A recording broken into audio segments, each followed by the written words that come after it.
been creeping into her mind ever since they'd hit the county line. So, of course, a tractor would be the thing impeding them making it to Granny B's on time. She glanced at the speedometer before leaning sideways to see around the tractor.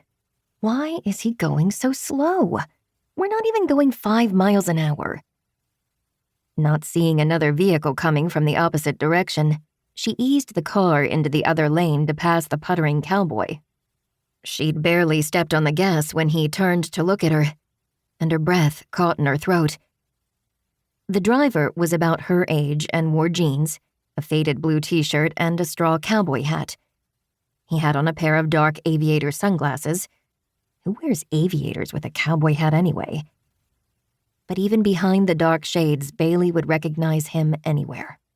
His sandy blonde hair had darkened to a chestnut brown, but he still had the same broad shoulders, the same square jaw that appeared to be chiseled from the marble of the gods. No, it couldn't be. She was just imagining it was him because he'd been on her mind. Her throat tightened as her focus returned to the road.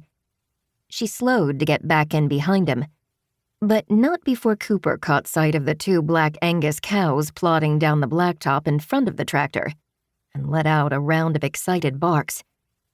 The dog's barking must have spooked one of the cows, because it bucked up, then charged across the road. "Mom, watch out!" Bailey jerked the wheel to avoid the cow now heading straight toward her car. The overcorrection combined with the loose gravel on the road sent the car skidding toward the opposite side. She wrenched the wheel back again, but it was too late. The tires hit the soft shoulder, and then, as if in slow motion, the whole right side of the car slid into the ditch.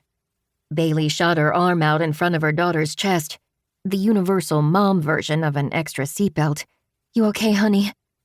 She asked her daughter, ignoring the jolt of pain in her chest where she'd smashed into her own seatbelt. "I'm fine," Daisy said, twisting in her seat to check on Cooper. "You okay, boy?" The dog tried to scramble over the console, pushing between the seats to alternately lick Daisy's chin, then Bailey's cheek.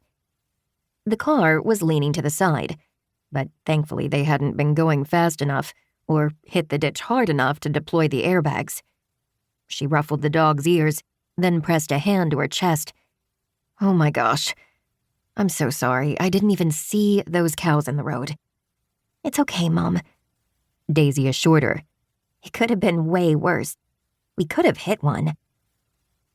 The man driving the tractor pulled to the side and cut the engine before hopping off and hurrying toward them.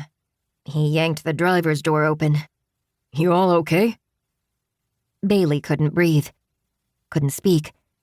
But her paralysis had nothing to do with the accident and everything to do with the cowboy, currently leaning into her car so close she could smell the laundry detergent on his shirt and the woodsy scent of his aftershave, a scent she knew as well as her own.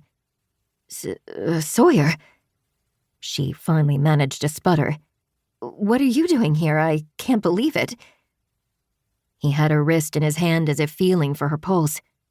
"Did either of you hit your head? Anything feel broken?"